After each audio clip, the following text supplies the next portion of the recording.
বাব এল মান্দের বন্ধ করলে জিনরাও খুলতে পারবে না। এই ধরনের হুঁশিয়ারি মূলত ইয়েমেনের হুতি গোষ্ঠী থেকে আসা এ ধরনের শক্ত রাজনৈতিক ও সামরিক বার্তা দেয়। এক, বাব এল মান্দেব কি এবং কেন এ গুরুত্বপূর্ণ। বাব এল মামদেব হলো একটি সরু সমুদ্রপথ যা লোহিত সাগর এবং আরব সাগরকে যুক্ত করে। এই পথ দিয়ে ইউরোপ এশিয়ার বিশাল বাণিজ্য চলে। বিশ্বের প্রায় 10% বা 12% তেল পরিবহন হয়। অন্যদিকে আরেকটি গুরুত্বপূর্ণ তেল পরিবহন রুট। এই দুইটি মিলেই বিশ্বের জ্বালানি সরবরাহের লাইফলাইন।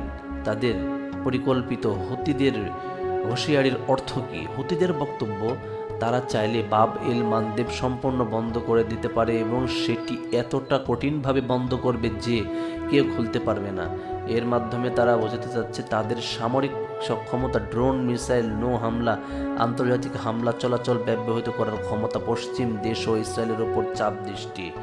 তাই পুরোপুরি বন্ধ করা কঠিন, তবে আংশিক বড় ক্ষতি করা সম্ভব। তারা যা করতে পারে: বাণিজ্যিক জাহাজে হামলা, মাইন বসানো, ড্রোন ও মিসাইল আক্রমণ। এতে জাহাজ চলাচল ভয় পেয়ে কমে যায়। তারা যা করতে পারবে না: দীর্ঘ সময় পুরো পথ সম্পর্ক বন্ধ রাখা, কারণ আন্তর্জাতিক নৌবাহিনী, যুক্তরাষ্ট্র, ইউরোপ হস্তক্ষেপ করবে। এই পথ খোলা রাখা বিশ্ব অর্থনীতির জন্য জরুরি।